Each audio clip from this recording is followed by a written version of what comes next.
శివానంద లహరిలో ఈరోజు 6వ శ్లోకానికి వచ్చా. 6వ శ్లోకం. ఘటో వా మృత్పిండో వాపి అణురపి చ ధూమోగ్నిరచలః పటో వా తంతుర్వా పరిహరతి కిం ఘోరశమనం వృధా కంఠక్షోభం వహసి తరసా తర్కవచసా పదాంభోజం సింభోః భజ పరమ సౌఖ్యం వ్రజసుధీః.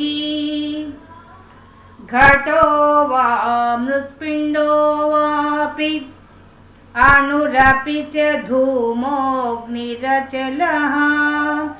పటో వా తంతుర్వా పరిహరతి కిం ఘోరశమనం వృధా కంఠక్షోభం వహసి తరసా తర్కవచసా పదాంభోజం సింభోః భజ పరమ సౌఖ్యం వ్రజసుధీః.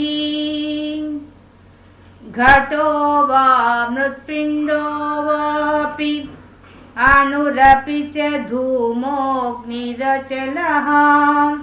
పటో వా తంతుర్వా పరిహరతి కిం ఘోరశమనం వృధా కంఠక్షోభం వహసి తరసా తర్కవచసా పదాంభోజం సింభోః భజ పరమ సౌఖ్యం వ్రజసుధీః. ఈ 6వ శ్లోకం వచ్చేసరికి ఆదిశంకరాచార్య గారు తర్కశాస్త్రం గురించి మాట్లాడుతున్నారు. దాంట్లో దాని దగ్గరే ఆగిపోవద్దు అని భక్తులైన వాళ్ళకి మార్గనిర్దేశకం చేస్తున్నారు ఈ శ్లోకం ద్వారా.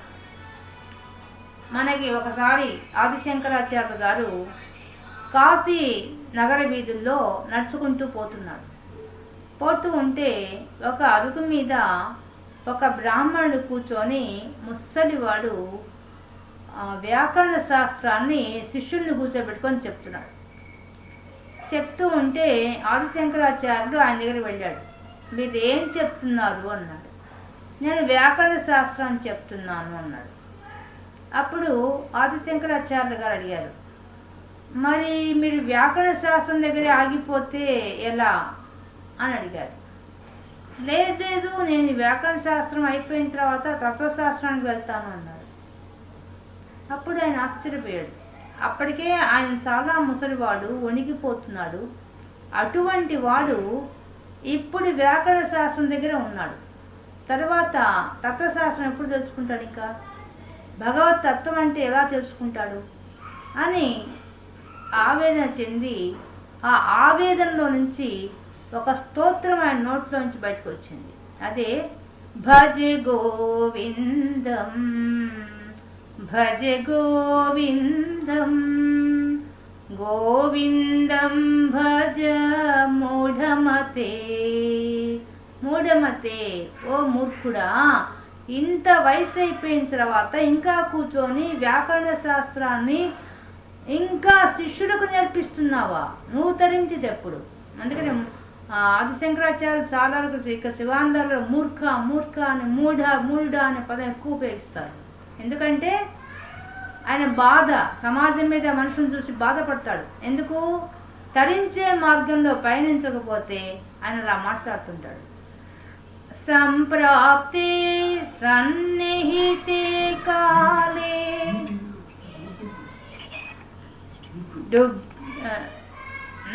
నహి రక్షతి డుగృంకరణే భజ గోవిందం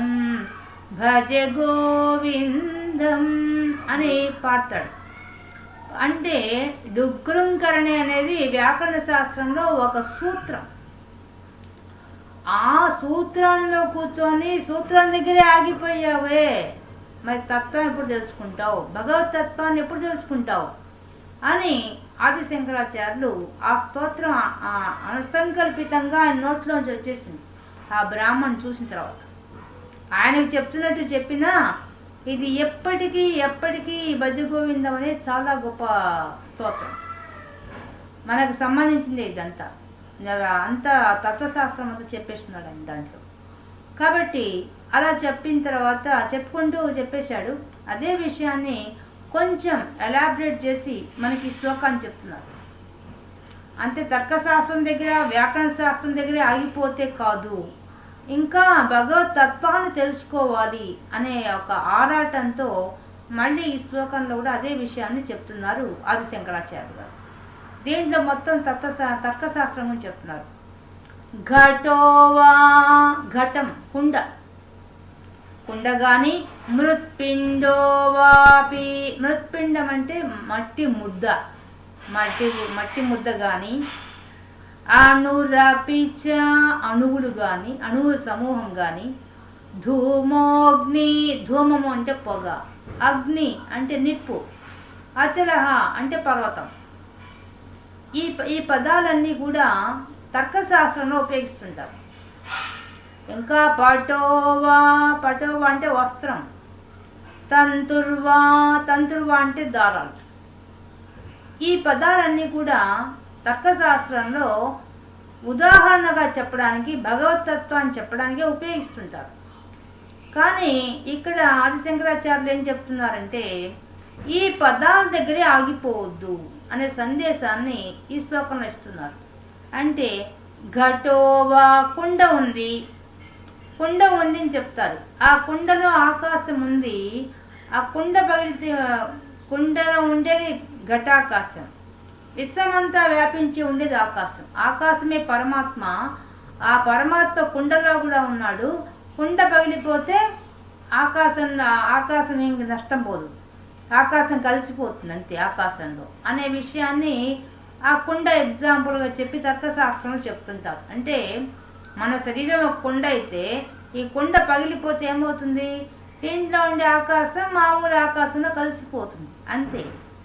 అంటే వాళ్ళ ఉద్దేశం ఏంది, ఏం చెప్పదలుచుకున్న తర్కశాస్త్రంలో వాళ్ళు, పరమాత్మలో నుంచి ఆకాశం వచ్చింది, ఆకాశంలో నుంచి వాయువు వచ్చింది, వాయువులో నుంచి అగ్ని వచ్చింది, అగ్నిలో నుంచి నీరు వచ్చింది, నీరులో నుంచి భూమి వచ్చింది, భూమి అణువులతో ఏర్పడింది భూమి. ఇది వాళ్ళ సిద్ధాంతం.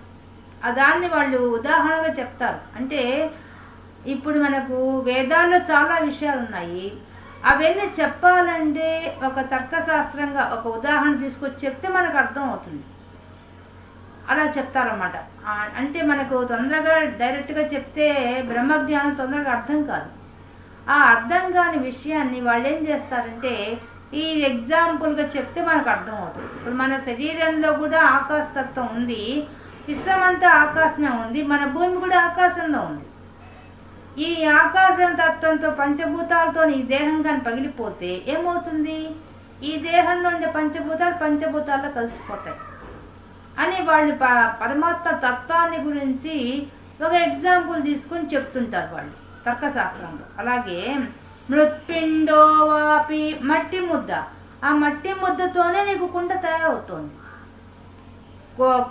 మట్టితోనే కుండ తయారవుతోంది.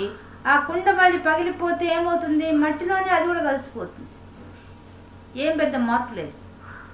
మరి ఆ మట్టి ముద్ద ఎట్టు వస్తుంది, అణురపిచ, అణువులతో ఏర్పడుతోంది.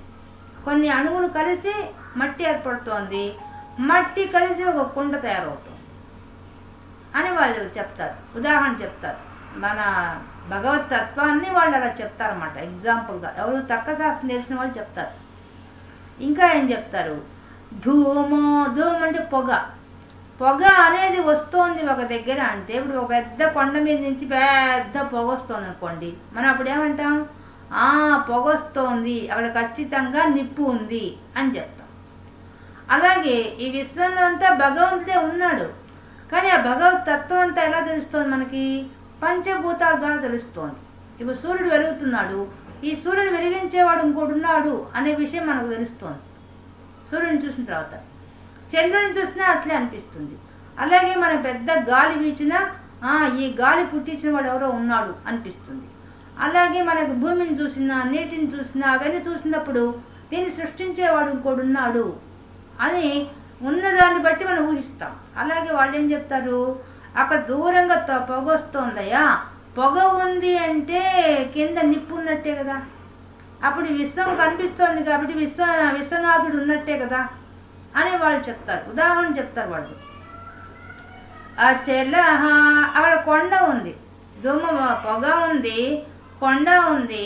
ఆ కొండను కదిలించకుండా ఎలా స్థిరంగా ఉన్నాయి అవి? స్థిరంగా నిలబెట్టిన వాడంటూ ఒకడు ఉన్నాడు కదా అని వాళ్ళు ఒక ఉదాహరణ తర్కశాస్త్రం వాళ్ళు చెప్తారు. అలాగే పటువా తంతురువా, పటువు అంటే వస్త్రం, తంతువులు దారాలు. ఇప్పుడు ఈ చీర ఉంది, ఈ చీరకు దారం అంతా తీసేస్తే ఏమవుతుంది? ఏం మిగలదు దారాలను తీసేస్తే. దారాలతోనే కదా ఒక వస్త్రం వస్తుంది, అదంతా తీసేస్తే ఏముంది? వస్త్రం లేదు ఇంకా. అలాగే విశ్వం అంతా కూడా అంతా కనిపిస్తోంది కానీ తీసేస్తే మాయా ప్రపంచం కనిపిస్తోంది. అవన్నీ తీసేస్తే, దారాలు తీసినట్టుగా అన్నీ తీసేస్తే అసలు వస్త్రం లేనట్టుగానే ఏమీ లేదు విశ్వంలో అని చెప్తారు. ఇప్పుడు మనకైనా చూడండి, మన శరీరం తీసుకోండి. మన శరీరంలో మనం ఇప్పుడు చేయి చూపించాం, ఇది నా శరీరం అంటే ఎవరు ఒప్పుకుంటారా? ఇది చెయ్యండి అంటారు. కాళ్ళు చూపించాం, అవి కాళ్ళు అండి అంటారు. పొట్ట చూపించాం, అది పొట్ట అండి అంటారు. తల చూపించాం, తల అండి అంటారు. మనం మన శరీరం అన్నారే, శరీరం ఏది అంటే శరీరం అంటే ఇదంతా కలిసండి అని మనం చెప్తాం, అంతే కదా. దాన్ని సపరేట్ చేసినప్పుడే వాటికి పేర్లు వేరే. అన్నీ కలిస్తే శరీరం, కానీ అన్నీ విడదీస్తే శరీరం లేదు, శరీరం మాయమైపోతుంది. అలాగే ఒక చెట్టు కూడా తీసుకుంటే ఏమవుతుంది? చెట్టు ఉన్న ఆకులు చూపించేది ఏంటంటే ఆకులు అంటాం, కొమ్మలు చూపిస్తే ఇది కొమ్మలు అంటాం, కాండం చూపిస్తే ఇది కాండం అంటాం, వాటిలో కాయలు చూపిస్తే ఇవి కాయలు అంటాం, పువ్వులు చూపిస్తే పువ్వులు అంటాం. అట్లా దానికి అన్నీ కలిపితే చెట్టు అంటున్నాం. మళ్ళీ విడివిడిగా దాన్ని తీసేస్తే, అన్నీ తీసేస్తే చెట్టు మాయమైపోతుంది, చెట్టు అనే పదమే లేకుండా పోతుంది. అంటే ఈ విశ్వం అంతా ఎలా ఉంది? అన్నిటి సమాహారంగా కనిపిస్తోంది కానీ అన్నీ తీసేస్తే ఏం లేదు, మాయా ప్రపంచం అన్నమాట ఇది. అలా ఉంది. దానికి ఎగ్జాంపుల్గా వీళ్ళు తర్కశాస్త్రంలో ఇంత విధిగా చర్చిస్తారు. వాళ్ళు చర్చించి మనకు చెప్తారు. బాగుంది. ఆదిశంకరాచార్యులు ఏమంటున్నారంటే ఇవన్నీ కరెక్టే, కాదని చెప్పడం లేదు. ఆయన కూడా ఈ తర్కశాస్త్రం చదివినవాడే, 64 విద్యలు నేర్చుకున్నవాడే, తర్కశాస్త్రం చదువుకున్నవాడే కదా. అందరు ఎలా ఉంటారంటే ఈ తర్కం ఎక్కడి దాకా పోతుందంటే దేవుడు ఉన్నాడా లేడా అని ఇది చర్చించుకుంటూ కూర్చుంటారు వీళ్ళు. దీనికి ఉదాహరణ తీసుకొని దాన్ని ఇంప్లిమెంట్ చేసి ఆ ఉదాహరణ ద్వారా చెప్పుకుంటూ పోతుంటారు. ఇప్పుడు మనం చెప్పేసాం కదా, 2-3 ఎగ్జాంపుల్స్ తీసుకొని, అక్కడ నిప్పు ఉందంటే పొగ ఉందంటే నిప్పు ఉంది అంటే సృష్టి కనిపిస్తోందంటే సృష్టికారకుడైన పరమాత్మ ఉన్నాడు అని చెప్తున్నారు. కొంతమంది వచ్చి ఏం చెప్తారు, అది ఎట్టుంటాడయ్యా, పొగ దేనివల్ల వస్తుందని వాడు చెప్పారు అని వాడు కొంచెం వాదిస్తారు. ఈ తర్కశాస్త్రం చాలా వితర్కాలు జరుగుతుంటాయి. అంటే మనకు బ్రహ్మజ్ఞానానికి సంబంధించిన విద్య గురించి అనేక రకాలుగా చర్చలు జరుగుతుంటాయి. ఈ చర్చలు ఎప్పటికీ వగతిగవు అంటే ఎక్కడో గట్టి ఆగాల, కానీ ఆగవు, పరిమితులు లేవు, దానికి పోతూ ఉంటుంది ఆ చర్చ. ఇంకా వాదిస్తూనే ఉంటారు తప్ప ఈ వాదనల దగ్గర ఆగిపోతున్నారు జనం అనే విషయాన్ని ఆదిశంకరాచార్య శ్లోకంలో చెప్తున్నారు. అందరూ అక్కడి దాకా ఆగిపోతున్నారు, తత్వానికి పోవడం లేదు, తర్కంతోనే ఆగిపోతున్నారు, తర్కిస్తున్నారు, తర్క వితర్కాలు చేసుకుంటూ మాట్లాడుకుంటూ డిబేట్లు పెట్టుకొని వాదించుకుంటున్నారు. ఇది సంగతి, ఇది దేవుడు, ఇది దేవుడుగా ఇది దేవుడు అని తేల్చరు. ఇక చర్చల్లోనే ఉండిపోతున్నారు. తర్కశాస్త్రం ఏమవుతుంది, చర్చ చేస్తూ ఉంటారు అంతే. అప్పుడేమైపోతుంది, తర్కశాస్త్రం వల్ల ఉపయోగం ఏంది? నీకు తర్కించడం వల్ల ఏమైపోతుంది, మనకు బాగా తర్కించుకుంటే మనకు భగవత్ తత్వం అంతా తెలిసిపోతుంది. అది బాగా మంచి పాండిత్యం ఉండి వెళ్ళేవాళ్ళకి మనం భగవద్గీత వింటున్నాం, రోజు చదువుతున్నాం. భగవద్గీతలో కూడా భగవంతుడు ఏం చెప్తున్నాడు, మనల్ని తీసుకెళ్తున్నాడు. ఆయన కూడా చర్చించి చెప్తున్నాడు, ఒక్కొక్క విషయాన్ని కూలంకషంగా చెప్తున్నాడు. ఇంద్రియాలంటే ఇవి, స్వధర్మం అంటే ఇది, నిష్కామ కర్మ అంటే ఇది అని అన్నీ చెప్పుకుంటూ పోతున్నాడు. చెప్పి చెప్పి ఎక్కడికి తీసుకెళ్తున్నాడు? భగవత్ తత్వం దగ్గర తీసుకెళ్ళిపోతున్నాడు ఆయన కూడా కదా. మనం భగవత్ తత్వం దగ్గర తీసుకెళ్ళిపోతున్నాడు. అలాగే కానీ తత్వజ్ఞులంతా తర్క వితర్కాలు కొంతమంది, అందరూ అట్లాంటి వాళ్ళు కాదండి. తర్కం చేసే వాళ్ళంతా చాలా చక్కగా, చాలా గొప్ప పాండిత్యం గల వాళ్ళంతా ఎలా ఉంటారంటే, బాగా తర్కించి భగవంతుడు ఇట్లా ఉంటాడు, ఇలా ఉండి ఇలా ప్రకాశిస్తున్నాడు అని చెప్పేస్తారు, తెలుస్తారు కొంతమంది పండితులైన వాళ్ళు. కొంతమంది మిడిమిడి జ్ఞానంతో ఏం చేస్తారంటే దేవుడే లేడిని వాదించేవాడు కొంతమంది, దేవుడు ఉన్నాడని కొంతమంది, ఉన్నా అని చెప్పేవాళ్ళలో మళ్ళీ ఆ శాస్త్రాన్ని గురించి తర్కించేవాడు కొంతమంది, దాంట్లో మళ్ళీ మనం చేసే పద్ధతులంతా విమర్శించేవాడు కొంతమంది. ఒకరు చెప్పింది ఒకరు ఒప్పుకోదు. ఒకరేమన్నా ఇప్పుడు అందరూ పద్ధతిగా మన వేదాలు చెప్పినట్టుగా జీవించాలి అని చెప్తే కొంతమంది వచ్చి అదంతా చాగస్తామండి అని కొట్టేస్తారు. ఈ విధంగా తర్క వితర్కాలు జరుగుతూ ఉంటాయి. ఆయన దానికి చెప్తున్నాడు ఆది శంకరాచార్యుడు ఏమని, ఈ విధంగా తర్కిస్తూ కూర్చుంటే పరిహరతి కిం ఘోర శమనం, ఘోర శమనం. ఏమన్నా ఈ చర్చించుకుంటూ కూర్చుంటే, రోజుల తరబడి చర్చించుకుంటూ కూర్చుంటే వచ్చే మృత్యువు ఆగుతుందా జీవితానికి? పరిహారతకేం ఘోర శమనం, ఘోర శమనం జరగబోయే మృత్యువు. ఘోర శమనం అంటే యమధర్మరాజు, ఆ శమనుడు, ఆ యమధర్మరాజు వచ్చి పట్టుకుపోయే ఆయన పని ఏమన్నా ఆగిపోతుందా? పరిహరతి తొలగించబడుతుందా? లేదు కదా. ఎన్నాళ్ళు చర్చించుకుంటారు, ఈ విధంగా చర్చించుకుంటూ అక్కడే ఆగిపోతారు.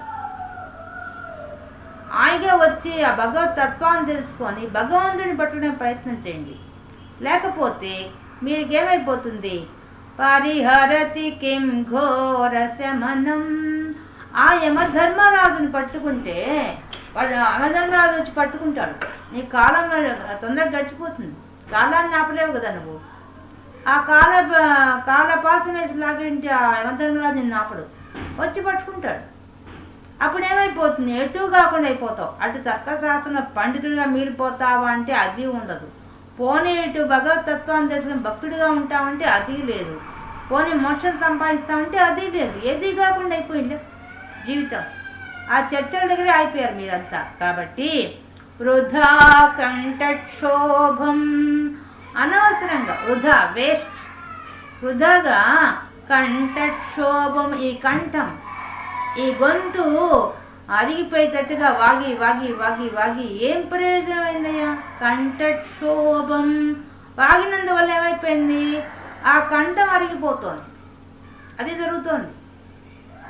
చివరికి తేలే విషయం ఏంటంటే ఆ కంఠం అరిగిపోవడం తప్పితే టైం వేస్ట్ ఒకటి, ఆ కంఠం యొక్క అరుగుదల ఏర్పడడం ఒకటి, మాట్లాడి వృధాగా ఆ శ్రమ మాత్రం మిగిలిపోతుంది. ఆ కంఠంలో ఉండే శ్రమ మాత్రం మిగిలిపోతుంది. వహసి పొందుతున్నారు, ఉత్తగా ఆ శ్రమ మాత్రం మిగిలిపోతుంది. తరస తర్కవచస, తర్కవచస, ఈ తర్క వితర్కాలు చేసుకుంటుండే ఆ వాక్కుల వల్ల నీకు వచ్చే ప్రయోజనం ఏందయ్యా అంటే ఓన్లీ కేవలం కంఠానికి గొంతుకు శ్రమ పడుతోంది, అంతమించేం ప్రయోజనం లేదు. కాబట్టి తరస, వెంటనే ఇంక నువ్వు చేయాల్సిన పని ఇంకొకటే ఉంది. ఏంటది? పదాంభోజం శంభో, శంభోహో, శివుడు చెప్తున్నాడు. శంభుడు ఆయన ఎవరు? శంభుడు అందరికీ, ఈ భూమి మీద పుట్టి ప్రతి ఒక్కడికి సుఖాన్ని ప్రసాదించగలిగితే ఆ పరమశివుణ్ణి పదాంభోజం, ఆయన పద్మముల వంటి పాదాలని ఆశ్రయించు. వెంటనే ఇంకా ఆలస్యం చేయొద్దు. ఇప్పటికే ఆలస్యం అయిపోయింది. తర్కించుకుంటూ కూర్చొని ఇది అవునా అది కాదా ఇది అవునా అనుకుంటూ వాదించుకుంటూ కూర్చుంటే నీవు దానివల్ల సాధించేదేం లేదు. పైగా నీకేమవుతుంది, నీకు కంఠానికి శ్రమ కలుగుతుంది తప్ప ఏం ఉపయోగం లేదు. కాబట్టి వృధా కంఠక్షోభం వహసి, ఆ కంఠానికి శ్రమ ఏర్పడుతుంది తప్ప తర్కవచస, ఈ తర్కం చెప్పే మాటల వల్ల అక్కడే అయిపోతావు. దానివల్ల నీకేం ప్రయోజనం లేదు.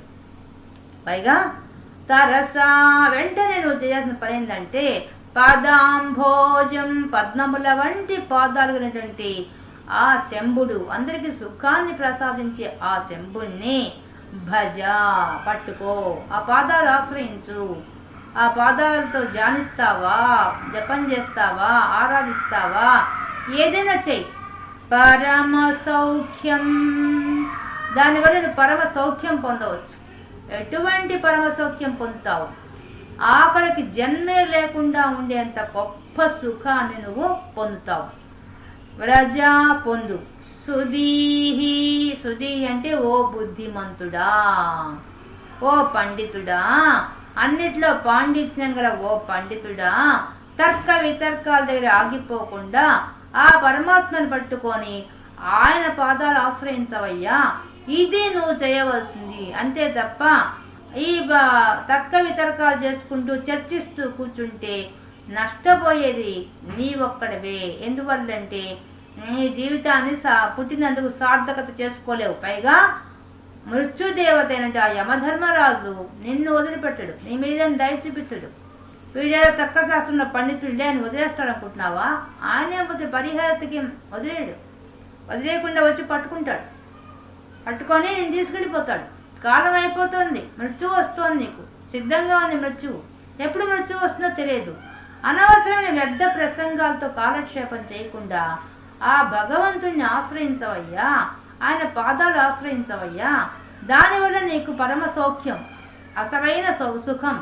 ఈ భూమి నుండి సుఖం కాదు, అసలైన సుఖం. జనన మరణాలు లేని స్థితికి వెళ్ళిపోతావు. అది ఇచ్చేవాడు ఆ భగవంతుడు ఒక్కడే. కాబట్టి ఆ సుఖాన్ని ప్రసాదించేటువంటి ఆ శంభుణ్ణి, ఆయన పాదపద్మాలను ఆశ్రయించవయ్యా అని చెప్పేసి భక్తులందరికీ సందేశం ఇస్తున్నారు ఆదిశంకరాచార్యులు ఈ శివానంద లహరిలో 6వ శ్లోకంలో. ఇది మనం ఈరోజు శివానంద లహరిలో 6వ శ్లోకంలో ఉండే విశేషాంశాలు తెలుసుకున్నాం.